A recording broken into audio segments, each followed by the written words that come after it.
ఈరోజే సంకష్టహర చతుర్థి.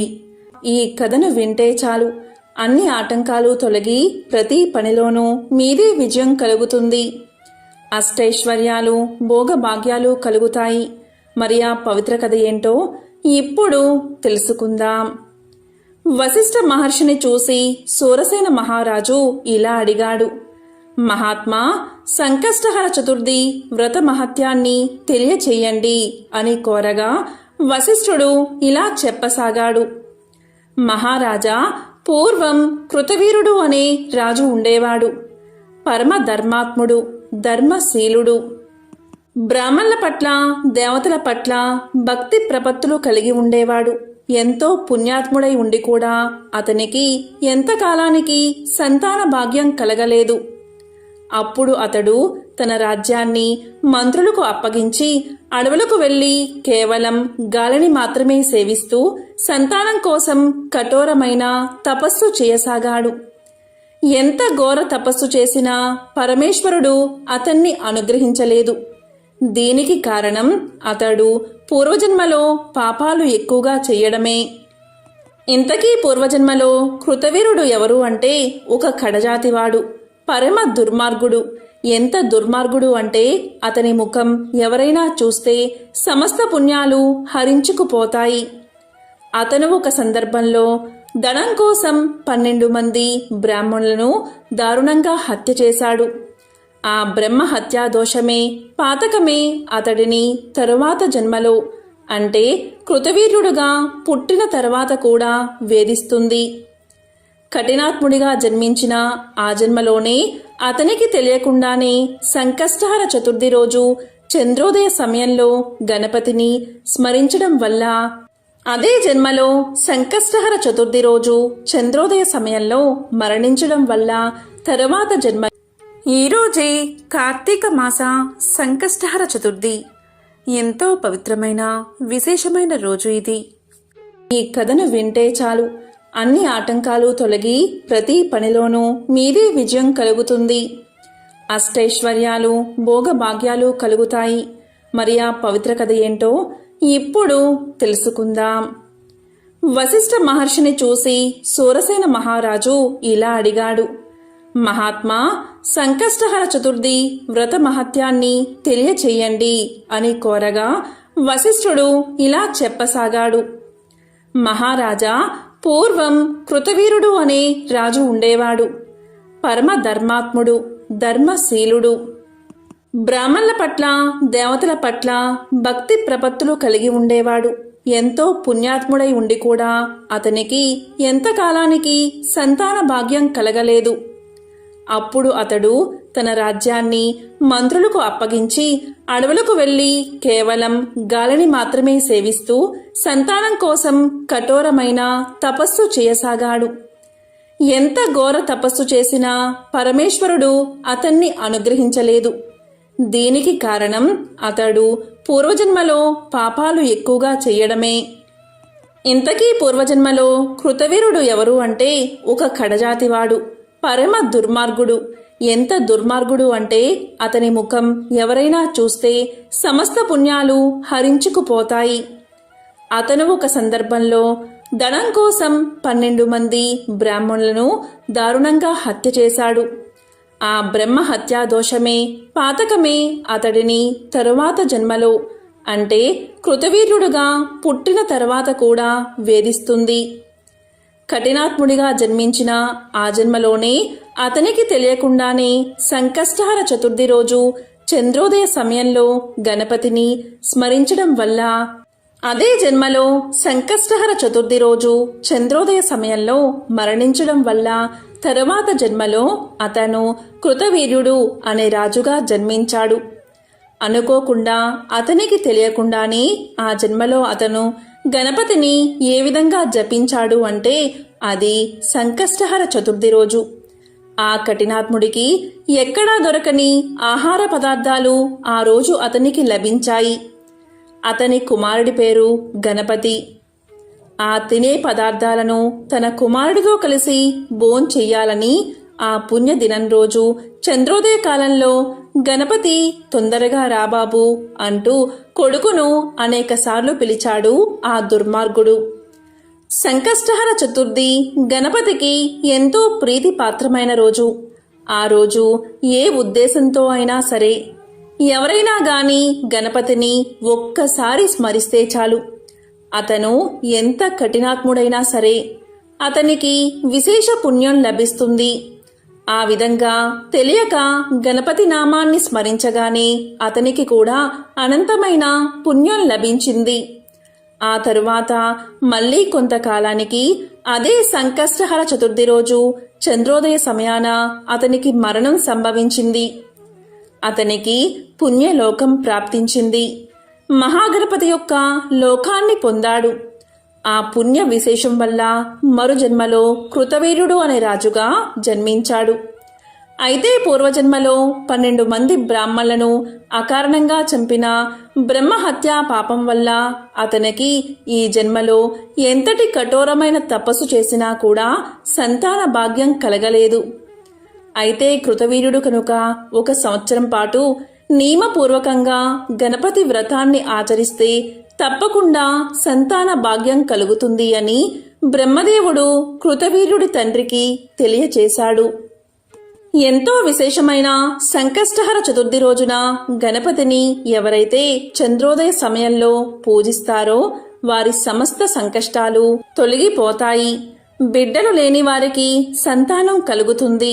వారి యొక్క సమస్త మనోభీష్టాలు నెరవేరతాయి. కళ్ళు లేని వారికి కళ్ళు, మూగవాళ్లకు నోరు, కాలు లేని వారికి కాళ్ళు తిరిగి వస్తాయి. రాజ్యం పోయిన వారికి తిరిగి రాజ్యం వస్తుంది. ఆ విధంగా కృతవీర్యుడు సంకష్టహర చతుర్థి వ్రతాన్ని ఆచరించి మహాబల పరాక్రమవంతుడైన కార్తవీర్యార్జునుణ్ణి కుమారుడిగా పొందాడు. అంతేకాదు కార్తవీర్యార్జునుడు కూడా సంకష్టహర చతుర్థి వ్రతాన్ని ఆచరించి సహస్ర బాహువులను పొందాడు. అలాగే మేరు పర్వతమంతా దేహాన్ని కూడా పొందాడు. ఈ భూమండలానికి అత్యంత బల సంపన్నుడిగా ఎదిగాడు అని వశిష్ఠుడు సూరసేన మహారాజుకు తెలియచేశాడు. కాబట్టి ఎంతో పవిత్రమైన ఈ కథను ఈరోజు విన్నా, చెప్పినా, చదివినా అన్ని ఆటంకాలు తొలగి మీరు చేసే ప్రతి పనిలో విజయం కలుగుతుంది. అష్టైశ్వర్యాలు, భోగ భాగ్యాలు కలుగుతాయి. ఈరోజు ఈ పవిత్ర కథను విన్నా, చెప్పినా, చదివినా ఆటంకాలు, దరిద్రం తొలగి జీవితంలో అన్ని జయాలే కలుగుతాయి. మరి ఆ కథ ఏంటో, తప్పకుండా వినవలసిన ఆ విశిష్టమైన కథ ఏంటో ఇప్పుడు విందాం. ఒకసారి బ్రహ్మ సత్యలోకంలో కమలాసనం మీద కూర్చుని పగలంతా సృష్టి చేసి అలసిపోయి కల్పాంతం సమీపించడంతో నిద్రమత్తు ఆవరించి, ఆ నిద్రమత్తులో ఆయన ఆవరించినప్పుడల్లా పర్వత శిఖరాగ్రాలు చిట్లిపోయి అగ్నులను వెదజల్లసాగాయి. నిద్ర పట్టే సమయాన కళ్ళు చెమ్మగిల్లి ఆకాశంలో గుంపులుగా కూడిన ప్రళయం మేఘాల మెరుపులతో భయంకరంగా గర్జిస్తూ ఏనుగు తొండంలాంటి వర్షాన్ని వర్షించి లోకాన్ని జలమయం చెయ్యసాగాయి. బ్రహ్మ కనురెప్పలను బరువుగా వాల్చడం ప్రారంభించేసరికి అన్ని దిక్కుల్లో కూడా గాఢాంధకారం అలుముకుంది. ఇలాంటి ప్రళయ పరిస్థితుల్లో బ్రహ్మ నిద్రించాడు. ఆయనకు ప్రళయం అనేది రాత్రి కాలం, తిరిగి నూతన కల్పారంభం కానున్న సమయం ఆసన్నమైంది. సరికొత్త జగత్తు మీద వెలుగు ప్రసరించబోతున్న తరుణంలో సరస్వతీదేవి వీణను సవరించి భూపాల స్వరాలను నెమ్మదిగా పలికిస్తూ ఉండగా బ్రహ్మకు మెలకువ వచ్చింది. ఆయన పద్మాసనం వేసి కూర్చుని 4 ముఖాలతో 4 దిక్కులా కలియ చూడసాగాడు. కింద ఉన్న జగత్తు అంతా నీటిమయమై మహాపర్వతాల్లాంటి కెరటాలతో కల్లోలంగా ఉంది. ఆ తరంగాల మధ్య తెల్లని మిరుమిట్లు గొలిపే ఒక కాంతి రేఖ కనిపించింది. ఆ కాంతిలో తరంగాలపై తేలుతూ ఒక పెద్ద మర్యాకు, దానిమీద చందమామ లాంటి పసివాడు పడుకుని కుడికాలి బొటనవేలును చప్పరిస్తూ కనిపించాడు. అప్పుడు బ్రహ్మ చేతులు జోడించి కన్నులు మూసి ధ్యానించి తెరిచేటంతలో ఒక వింత దృశ్యం కనిపించింది. పసివాడు విరాట్ స్వరూపమైన పరబ్రహ్మే అని బ్రహ్మకు తెలియవచ్చింది. ఆ పిల్లవాడు ఏనుగు తలను కలిగి ఉండి బొటన వేలును నోట్లో పెట్టుకుని చప్పరిస్తూ చాలా ప్రసన్నంగా ఉన్నాడు. చంద్రకాంతితో ప్రకాశిస్తూ ఉన్నాడు. 4 చేతులు కలిగి ఉన్నాడు. బ్రహ్మ ఆశ్చర్యంగా చూస్తున్న మరు నిమిషంలో ఆకుతో సహా ఆ పిల్లవాడు అదృశ్యమైపోయాడు. బ్రహ్మకు ఆ ప్రదేశంలో ఎత్తుగా లేచిన పెద్ద మట్టి దిబ్బ ఒకటి కనిపించింది. క్రమక్రమంగా నీటి నుండి విశాలమైన భూభాగాలు, సముద్ర భూభాగాలు ఏర్పడ్డాయి. ఇక బ్రహ్మ సృష్టికి పూనుకున్నాడు. మొదట పర్వతాలు, నదులు ఏర్పడాలని సంకల్పించి కమండలంలోంచి నీరు తీసి జగత్తు మీద చల్లి అటు తర్వాత వృక్షాలను, ఖనిజాలను సంకల్పించాడు. తరువాత కదలాడే జీవరాశిని, మొదట సముద్రంలో చేపలను, తర్వాత భూమి మీద జంతుజాలాన్ని, క్రిమికీటకాలను, పక్షుల్ని సృజించాడు. తరువాత మనుషులను సంకల్పించి కమండలంలోని ఉదకాన్ని చెల్లాడు బ్రహ్మ. సృష్టిని చేస్తూ ఉన్నంతసేపు సరస్వతీదేవి వీణను వాయిస్తూనే ఉంది. ఎందువల్లో అనుకోని విధంగా వీణ అపశృతి పలికింది. సరస్వతీదేవి నివ్వెరపడుతూ కిందకు చూసి మరింత నివ్వెరపోయింది. బ్రహ్మ అర్ధాంగి యొక్క నివ్వెరపాటుకు అర్థం కాక కమలాసనం నుండి వంగి కిందకు చూశాడు. పర్వతాలు బోర్లా పడుతూ ఉన్నాయి. శిఖరాలు భూమిలోకి పాదుకుని వెడల్పుగా ఉన్నాయి. పర్వతాలు సూర్యరశ్మి పడకుండా గొడుగులాగా ఎగురుతూ ఉన్నాయి. నదులు సాగరం నుండి ఎత్తు ప్రదేశాలకు చేరబోతున్నాయి. వృక్షాలు తలకిందులుగా వేళ్లు ఆకాశానికి తగులుతున్నాయి. సముద్ర తలం మీద జలచరాలు తేలుతూ కుప్పి గంతులు వేస్తున్నాయి. కొన్ని నిటారుగా పయనిస్తున్నాయి. కొన్ని జలచరాలు గాలిలో ఎగురుతున్నాయి. జంతువులు వికృతంగా పుట్టాయి.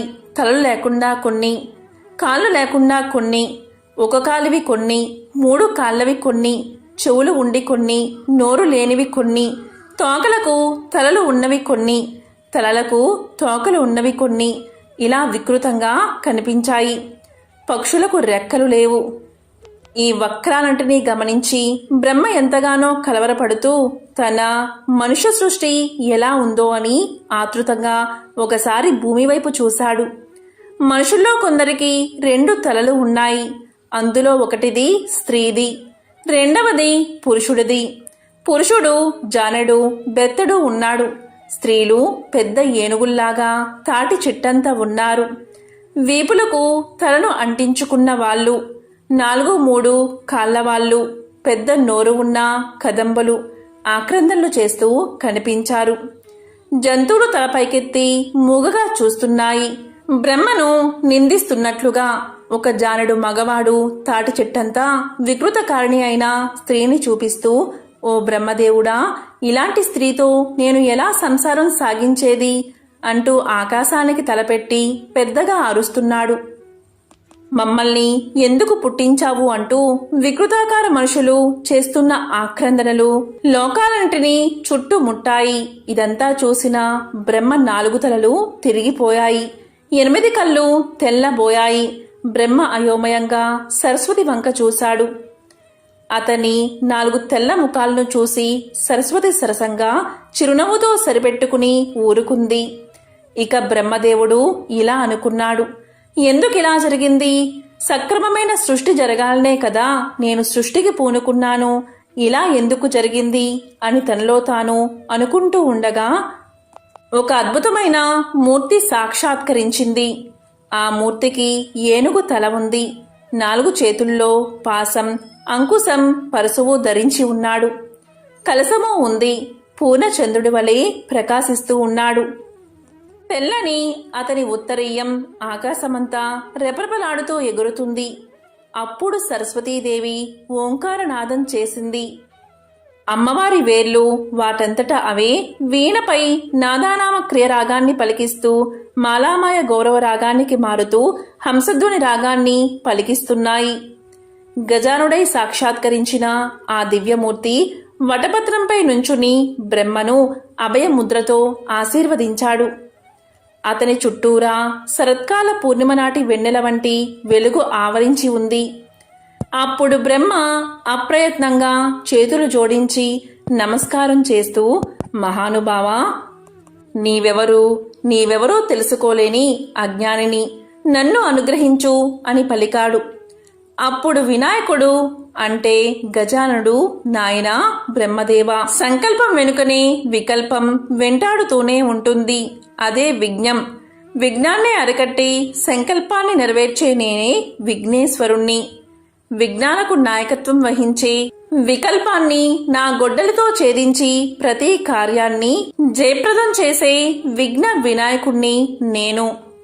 పంచభూతాలు అంటే వాయువు, ఆకాశం, భూమి, నీరు, నిప్పు, వీటికి అధిపతిని నేనే గణపతి, నేనే విఘ్నేశ్వరుణ్ణి అని గంభీర స్వరంతో పలికాడు. అప్పుడు బ్రహ్మదేవుడు ఇలా అన్నాడు, దేవా విఘ్నేశ్వర, నా సృజనాశక్తికి ఎందుకిలా ఘోరమైన విఘ్నం జరిగింది? ఇన్ని వంకరలు ఎందుకు ఏర్పడ్డాయి? ఉత్తమంగా సృష్టి జరిగే మార్గాన్ని వివరంగా చెప్పు అన్నాడు. దానికి విఘ్నేశ్వరుడు ఇలా పలికాడు, విఘ్నం గురించి నీకు తెలియాలనే ఇదంతా జరిగింది. మర్రి ఆకుపై బాల గణపతిగా కనిపించిన ఈ వటపత్ర గణపతిని నేనే. అప్పుడు నా గురించి నీవు ఆలోచించలేకపోయావు. నా గురించి ఆలోచించడము అంటే విఘ్నం గురించి ముందుగా జాగ్రత్త పడడం. బుద్ధిగల ప్రతి జీవి కార్యరంగానికి దిగే ముందు విఘ్నం రాకుండా జయప్రదం కావడానికి తగిన జాగ్రత్తలు తీసుకోవాలి. జ్ఞానాన్ని కలిగి ఉండాలి. ఏనుగు అడుగు వేసే ముందు నేల గట్టితనాన్ని తెలుసుకుని అడుగు వేస్తుంది. ప్రాణుల్లో ఏనుగు బుద్ధి బలం దానిలాగే చాలా పెద్దది. ఏనుగంతా విశేష మేధస్సును కలిగి ఉండాలని సూచనగా నేను గజానుడిగా ఉన్నాను. నీవు నిద్రిస్తున్న సమయంలో రాక్షసుడైన సోమకాసురుడు నీ 4 వేదాల్ని అపహరించి సముద్రం అడుగున దాచాడు. ఇప్పుడు శ్రీ మహావిష్ణువు మత్స్యావతారాన్ని దాల్చి అతన్ని సంహరించి నీ వేదాన్ని భద్రంగా తెచ్చి వటపత్ర సాయి అయి ఉన్న నా దగ్గర ఉంచాడు. ఇవిగో అవి, వీటిని తిరిగి గ్రహించి సృష్టిని ప్రారంభించు అని చెప్పి విఘ్నేశ్వరుడు బ్రహ్మకు వేదాలను ఇచ్చాడు.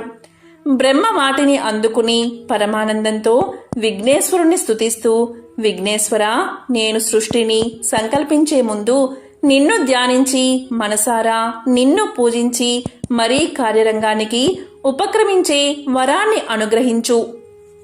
అవకతవకలుగా తయారైన సృష్టిని ఉపసంహరించుకునేలా చెయ్యి అని కోరాడు. ఇక విఘ్నేశ్వరుడి ప్రభావం వల్ల అంతవరకు జరిగిన సృష్టి అంతా క్షణంలో మటుమాయమైంది. అప్పుడు విఘ్నేశ్వరుడు మళ్లీ బ్రహ్మతో ఇలా పలికాడు, ఓ బ్రహ్మదేవుడా, వక్రతను తుండతుండాలుగా ముక్కలు చేసేవాడిని కనుక నేను వక్రతుండుణ్ణి అనే పేరును సార్థకంగా కలిగి ఉంటాను. అందుకే నా తొండాన్ని వక్రంగా ఉంచుతాను. వక్రతుండుడుగా నన్ను స్మరించి ధ్యానించి ఏ పని మొదలుపెట్టినా అది పరిపూర్ణమవుతుంది.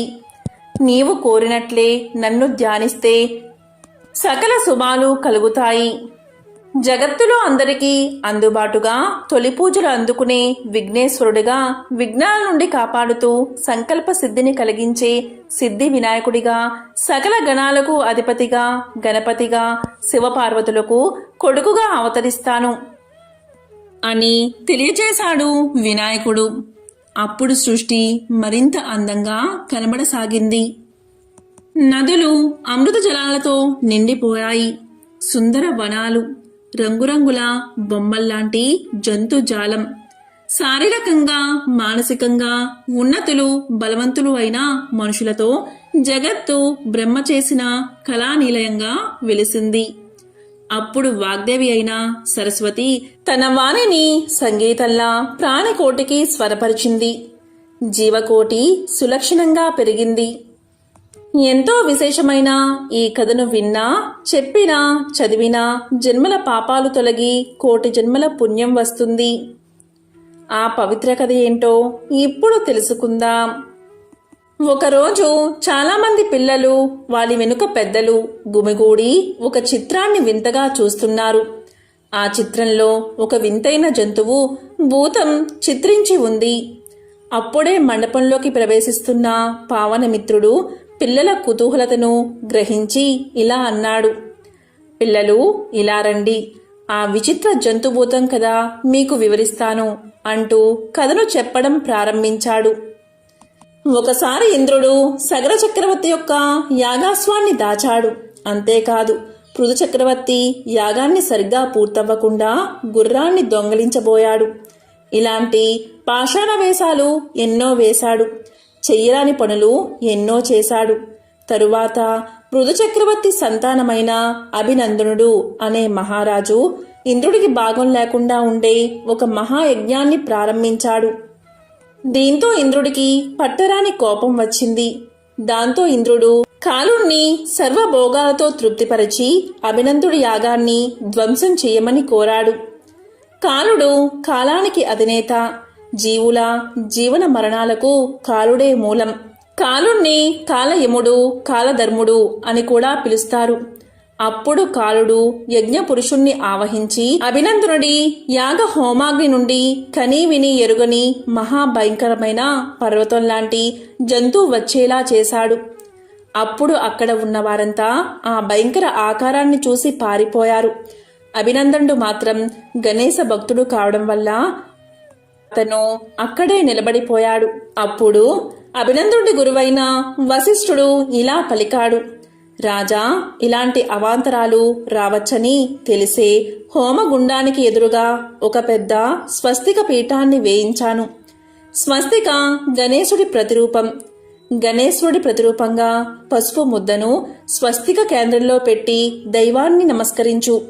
ఆ స్వస్తిక ఈ అవాంతరాలన్నిటినీ నిర్మూలిస్తుంది అని వశిష్ఠుడు తెలియజేశాడు. ఇక అభినందనుడు అలాగే చేశాడు. అలా చేయగానే ఆ స్వస్తిక కేంద్రం నుంచి అద్భుత ప్రకంపనాలతో నాదం వెలువడి అణువులు విజృంభించి మహాజంతువు భూతాన్ని ఆవరించాయి. అప్పుడు ఆ అణువులు పెద్దవిగా పెరుగుతూ ఎలుకల్లాగా మారాయి. అనేక రంగురంగుల్లో మెరిసిపోతూ ఉన్న ఆ చిట్టి ఎలుకలు చీమల బారుల్లాగా భయంకర భూత జంతువును పట్టుకుని కొరికి కొరికి బలవంతమైన సర్పము చలిచీమల దాటికి చచ్చిన విధంగా భూతజాలాన్ని చంపేశాయి.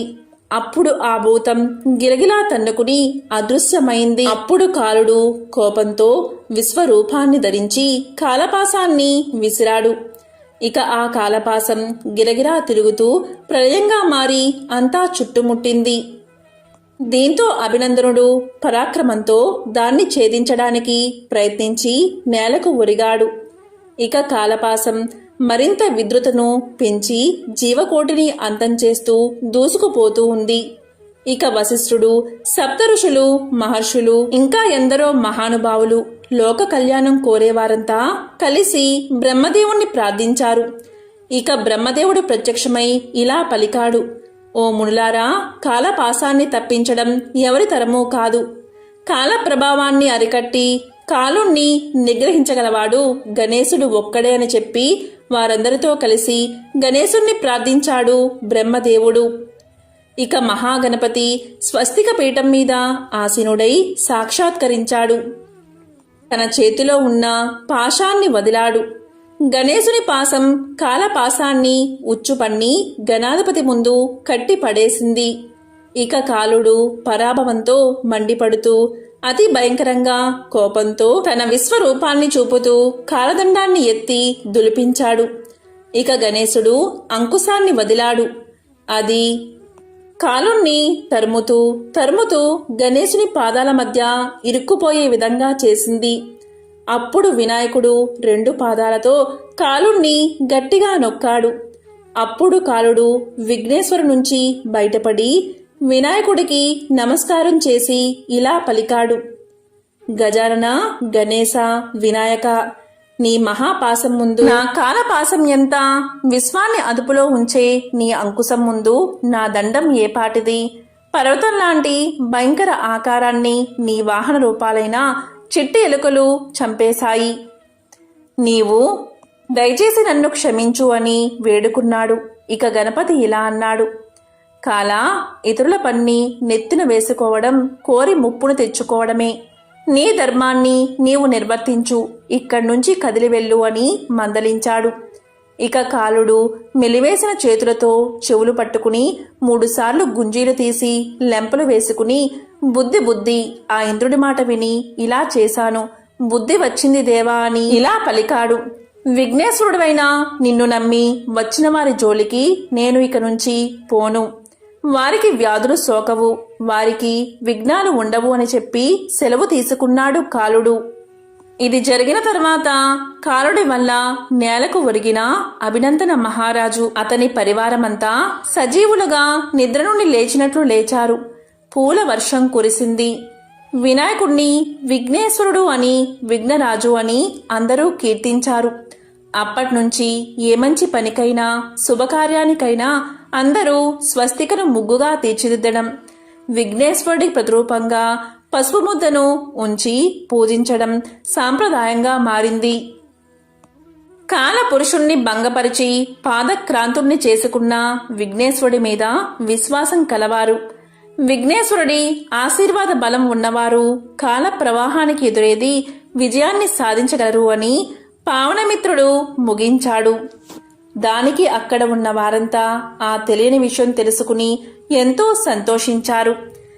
ఒకానొకప్పుడు ఇంద్రుడు తన విమానంలో వినాయకుని గొప్ప భక్తుడు అయిన భృగుండి అని ఋషి దగ్గర నుంచి ఇంద్రలోకానికి తిరిగి వెళ్తూ ఉన్నాడు. మార్గమధ్యలో గర్సేన్ అనే రాజు రాజ్యం దాటే సమయంలో అనేక పాపాలు చేసిన ఒకానొక వ్యక్తి ఆకాశంలో పయనించే ఆ విమానంపై దృష్టి సారించాడు. అతని దృష్టి సోకగానే ఆ విమానం చటుక్కున భూమిపై అర్ధాంతరంగా ఆగిపోయింది. ఆ ఇంద్ర విమానం అద్భుతమైన వెలుగుకి ఆశ్చర్యపోయిన ఆ దేశపు రాజు సురసేనుడు గబగబా బయటకు వచ్చి ఆ అద్భుతాన్ని చూసి ఆశ్చర్యపడుతూ చూస్తూ ఉన్నాడు. అక్కడ ఇంద్రుణ్ణి చూసి ఎంతో సంతోషించాడు మహారాజు. ఆనందంతో నమస్కారం చేశాడు. అప్పుడు అతను ఇలా పలికాడు, ఇంద్ర, ఇక్కడ విమానం ఎందుకు ఆపారు? కారణమేమిటి అని.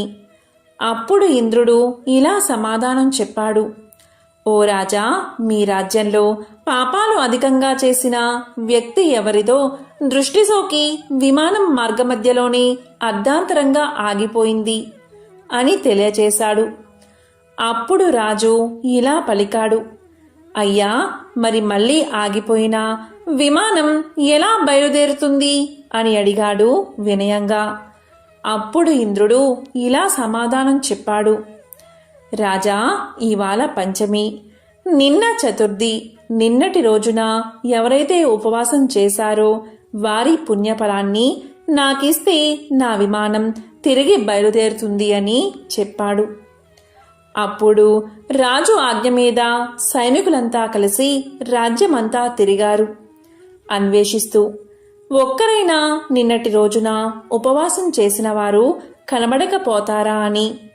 కానీ దురదృష్టవశాత్తు అలా ఎవరూ దొరకలేదు. అదే సమయంలో కొందరి సైనికుల దృష్టిలో ఒక గణేశదూత వచ్చి మరణించిన స్త్రీ మృతదేహాన్ని తీసుకెళ్లడం కనబడింది. అప్పుడు సైనికులు వెంటనే వెళ్లి గణేశదూతతో ఇలా పలికారు, ఎంతో పాపాత్మురాలైన స్త్రీని ఎందుకు గణేశ లోకానికి తీసుకువెళ్తున్నారు అని అడిగారు. దానికి గణేశదూత ఇలా సమాధానం చెప్పాడు, నిన్నంతా ఈ స్త్రీ ఉపవాసం ఉంది, తెలియకుండానే ఏమీ తినలేదు. చంద్రోదయం అయిన తర్వాత లేచి కొంత తిన్నది. రాత్రంతా పడుకుని చంద్రోదయ సమయంలో నిద్రలేచి కొంత తినడం వల్ల ఈమెకి తెలియకుండానే సంకష్ట చతుర్థి వ్రతాన్ని ఆచరించింది. ఈరోజు మరణించింది అని తెలియచేశారు. అంతేకాదు, ఇలా కూడా చెప్పారు. ఎవరైనా తమ జీవిత కాలంలో ఒక్కసారైనా ఈ వ్రతం చేస్తే వారు గణేశ లోకానికి కానీ స్వనంద లోకానికి కానీ చేరుకోవడం మరణానంతరం తథ్యమని తెలియచేశారు. అప్పుడు సైనికులు గణేశ దూతని ఎంతో బ్రతిమాలాడారు ఆ స్త్రీ మృతదేహాన్ని తమకు ఇమ్మని. అలా చేస్తే ఇంద్రుడి విమానం తిరిగి బయలుదేరుతుందని ఎంతగానో చెప్పి చూశారు. కాని గణేశదూత ఆమె పుణ్యఫలాన్ని వారికి ఇవ్వడానికి అంగీకరించలేదు. కాని ఆమె దేహంపై నుండి వీచిన గాలి ఆ విమానం ఆగిపోయిన చోట చేరి విస్ఫోటనం కలిగించింది. మృతదేహం పుణ్యఫలం పొందింది కావడం వల్ల ఆ దేహాన్ని తాకిన గాలి సైతం పుణ్యాన్ని పొందింది.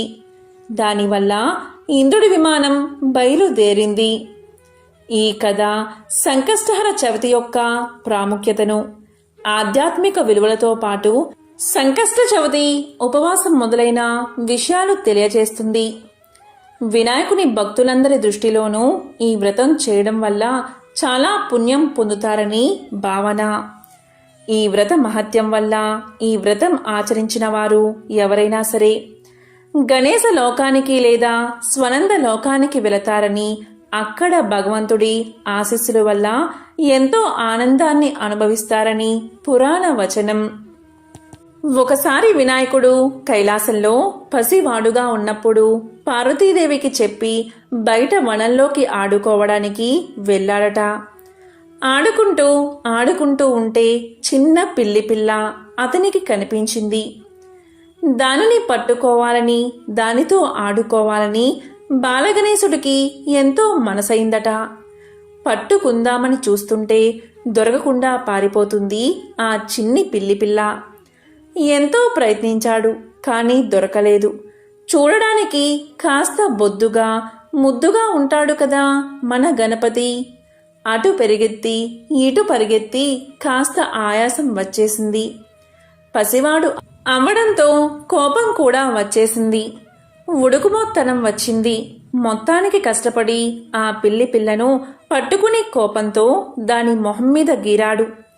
రక్తపు చారికలు వచ్చేశాయి. మేవ్ అంటూ బాధపడుతూ చేతిలో నుంచి జారి వెళ్ళిపోయింది ఆ పిల్లి పిల్ల.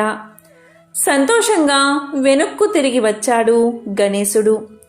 పార్వతీదేవి అటువైపుకు తిరిగి కూర్చుని ఉంది.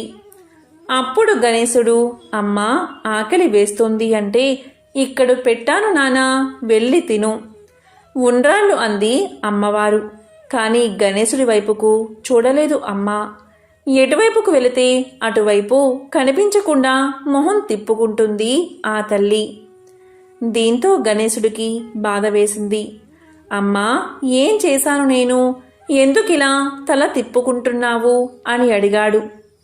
అలా అడిగితే ఏమీ లేదు నాన్నా, నువ్వు వెళ్ళు అంది ఆ తల్లి. అలా కాదు, నిజం చెప్పు, ఏమైంది అంటూ బలవంతంగా పార్వతీదేవి ఎదురుగా వెళ్ళి నిల్చున్నాడు చిన్ని గజాననుడు. తల్లి బుగ్గల మీద రక్తపు చారికలు కనిపించాయి. వెంటనే ఆవేశం వచ్చింది ఆ పార్వతీ తనయుడికి. ఎవరమ్మా ఇలా చేసింది? నిన్ను గాయపరిచేంత దుర్మార్గులు ఎవరు? చెప్పు, వెంటనే వెళ్ళి వాళ్ళను కొట్టి వస్తాను అన్నాడు.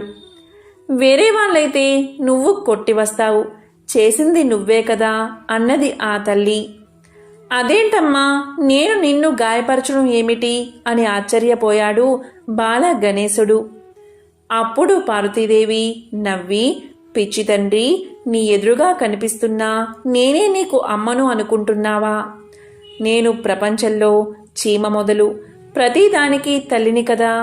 నువ్వు ఇందాక ఏం చేసి వచ్చావు, ఒక్కసారి గుర్తు తెచ్చుకో అని అడిగింది ఆ సర్వమంగళాదేవి. వెంటనే అర్థమైంది బాల గణేశుడికి. వెంటనే కన్నీళ్లతో గబగబా పరిగెడుతూ వనంలోకి వెళ్ళిపోయాడు. వనం మొత్తం తిరుగుతూ పిల్లి పిల్ల కోసం వెతికాడు. ఒక చెట్టు పొదల్లో మూలన కూర్చుని బాధగా అరుస్తుంది ఆ చిన్ని పిల్లి పిల్ల. ముఖం మీద గణేశుడు చేసిన గాయం తాలూకు రక్తపు చారికలు. వెంటనే దాన్ని దగ్గరకు తీసుకుని గాయాలకు మందు పూసి దానికి తినడానికి పెట్టి అప్పుడు వదిలిపెట్టి ఇంటికి వచ్చాడు గణేశుడు. ఇంటికి వచ్చేసరికి మొహం మీద గాయాలన్నీ మానిపోయి చల్లగా నవ్వుతూ ఎదురు వచ్చింది అతని తల్లి పార్వతీదేవి. చూడగానే తలవంచుకున్నాడు గణేశుడు. ఎక్కిళ్ళు పడుతూ అమ్మా, పొరపాటు చేశాను, మన్నించు అంటుంటే అప్పుడు ఆ తల్లి ఏమని చెప్పిందో విని ప్రతి ఒక్కరూ కూడా విని తెలుసుకుని ఆచరించాల్సింది. నాన్న, ప్రతి ఒక్క జీవిలో కూడా భగవంతుడు ఉంటాడు.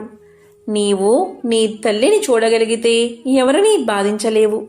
ఇది ప్రతి ఒక్కరూ జీవితంలో ఆచరించవలసింది. అనవసరంగా ఎవరినీ నొప్పించడం, శారీరకంగా మానసికంగా హింసించకూడదు. హింసించి పూజ చేశాను, వ్రతం చేశాను అంటే ఫలితం ఉండదు. అందరితో మంచిగా ఉంటూ ఉంటే అనుకోకుండానే తెలియకుండానే మనకు మంచి జరుగుతుంది అని ఆ తల్లి బాల గణేశుడికి చెప్పింది అని మన పెద్దవాళ్ళు చెబుతూ ఉంటారు. నలుగురితో మంచిగా ఉండడం, వీలైనంత సాయం చేస్తూ కలిసిపోవడం అనేవి మంచి లక్షణాలుగా ఆ పార్వతీ తనయుడికి తల్లి పసివయసులో బోధించింది. ఎంతో పవిత్రమైన విశిష్టమైన ఈ సంకష్టహర చతుర్థి రోజు ఈ కథలను వింటే చాలు, ఆ వినాయకుడి అనుగ్రహం తప్పకుండా మీకు కలుగుతుంది. ఓం గం గణపతయే నమః.